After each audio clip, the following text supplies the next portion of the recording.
Assalamualaikum warahmatullahi wabarakatuh. Kembali lagi bertemu dengan Bapak Bobi Hadiansyah di Assalam Education.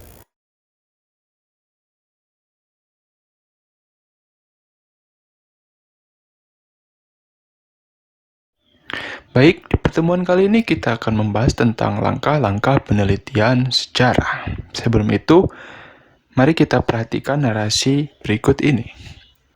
Proklamasi Kemerdekaan Indonesia dilaksanakan pada hari Jumat, tanggal 17 Agustus 1945, dengan dibacakan oleh Soekarno dengan didampingi oleh Muhammad Hatta, yang bertempat di Jalan Pegangsaan Timur nomor 56 Jakarta Pusat. Naskah proklamasi ini ditandatangani oleh Soekarno dan Muhammad Hatta atas nama bangsa Indonesia.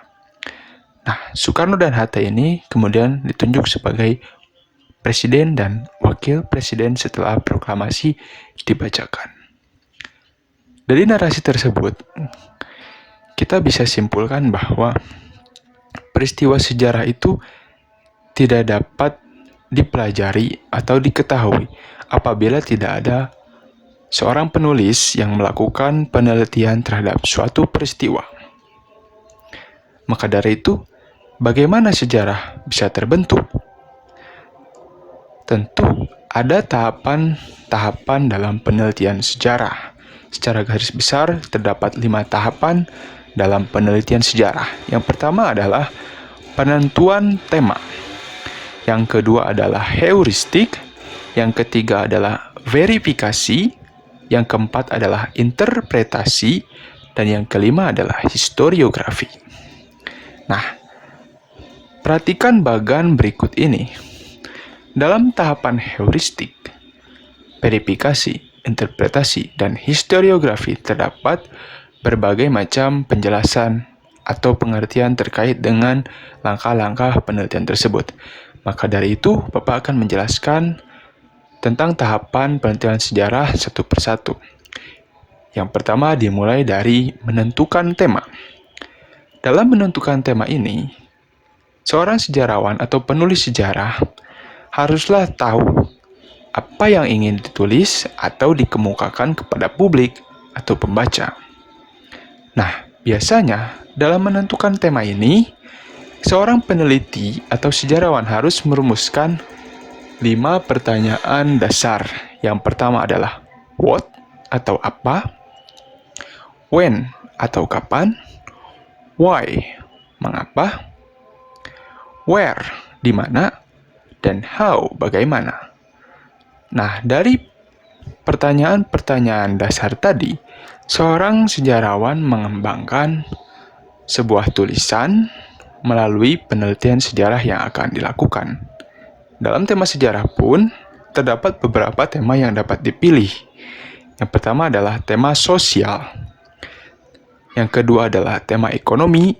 Yang ketiga adalah tema politik. Yang keempat adalah tema kebudayaan. Yang kelima adalah tema intelektual. Yang keenam adalah tema psikologi. Yang ketujuh adalah tema pendidikan. Nah, selain dari tema-tema yang Bapak sebutkan tadi, sebenarnya masih banyak tema-tema yang dapat dikembangkan sesuai dengan apa yang ingin diteliti oleh seorang sejarawan. Nah, kemudian kita mulai masuk ke tahapan mengumpulkan bukti. Dalam sejarah, bahasanya dikenal dengan nama heuristik. Nah, apa yang dimaksud dengan tahap heuristik? Tahap heuristik merupakan pengumpulan data untuk keperluan menulis sejarah. Tahapan ini bisa dilakukan melalui berbagai cara.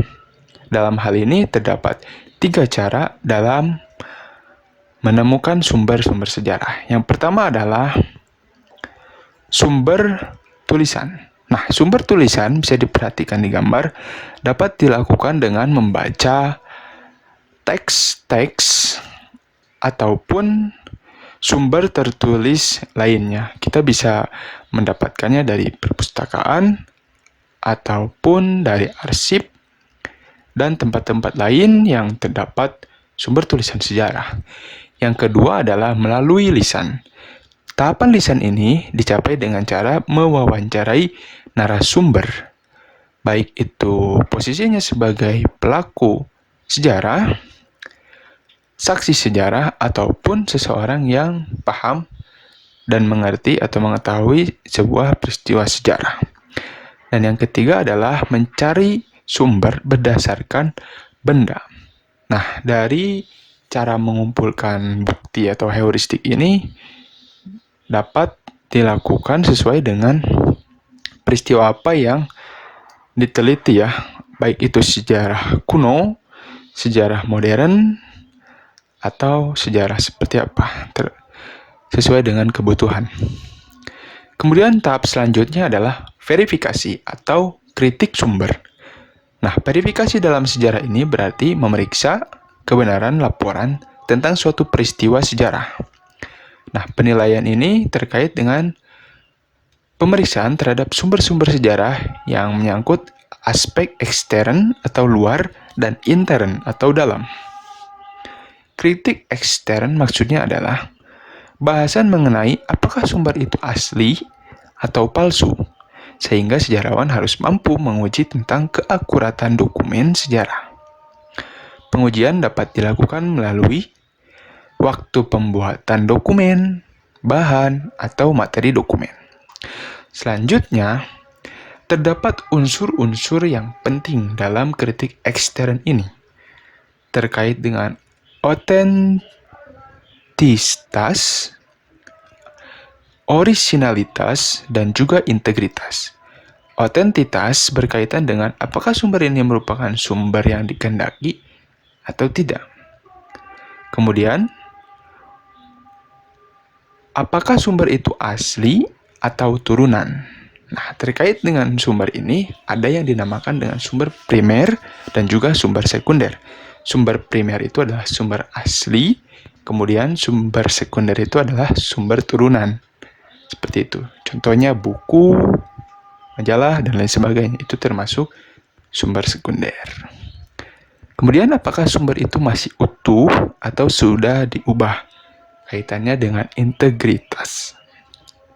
Selanjutnya terdapat kritik intern. Apa yang dimaksud dengan kritik ini? Kritik berdasarkan persoalan tentang apakah isi yang terdapat dalam sumber itu dapat memberikan informasi yang diperlukan, misalnya berupa proses analisis terhadap suatu dokumen. Nah, dalam kritik intern ini, kita harus dapat menentukan sifat sumber, formal atau informal. Maksudnya adalah, apakah sumber ini dikeluarkan oleh badan atau lembaga resmi, ataukah sumber ini bersifat informal, seperti sumber yang beredar melalui lisan oleh masyarakat, oleh orang-orang kebanyakan. Jadi sifatnya adalah bebas. Kemudian, kita harus dapat juga menyoroti sumber. Apakah informasi tersebut benar ataukah tidak? Kemudian, yang terakhir adalah membandingkan satu sumber dengan sumber yang lain. Jadi inti dari kritik sumber atau verifikasi ini ada dua. Yang pertama adalah ekstern, dari luar, kemudian intern, dari dalam. Selanjutnya adalah tahap interpretasi atau penafsiran. Nah, interpretasi ini dapat diartikan sebagai tafsiran suatu peristiwa atau memberikan pandangan teoritis terhadap suatu peristiwa. Jadi, sejarawan ketika selesai melakukan kritik, dia itu dapat menafsirkan hasil temuan yang ia dapat dari langkah-langkah penelitian sejarah. Nah, sifat dari interpretasi ini haruslah bersifat objektif, artinya sesuai dengan kenyataan yang ada. Jadi tidak boleh mengada-ada, tidak boleh terjebak dalam subjektivitas akibat kemauan atau kepentingan sendiri.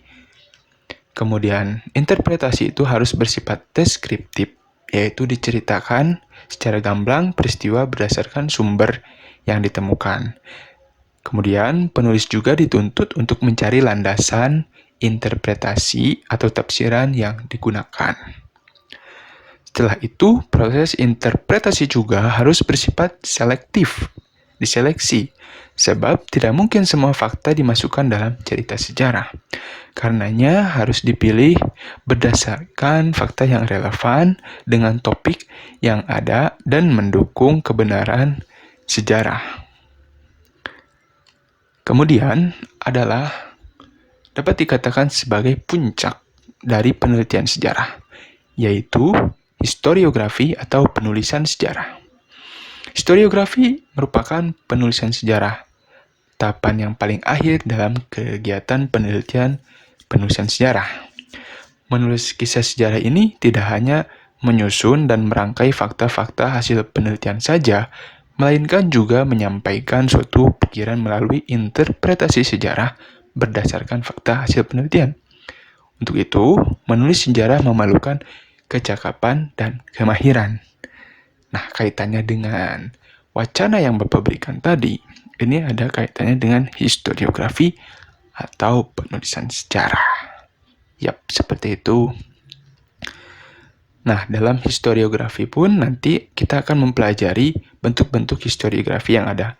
Yang pertama ada historiografi tradisional, kolonial, dan nasional atau modern. Akan dibahas pada pertemuan selanjutnya. Oke, itulah materi yang dapat Bapak sampaikan. Apabila ada pertanyaan, mangga bisa ditulis di kolom komentar di YouTube channel Assalam. Terima kasih atas perhatiannya.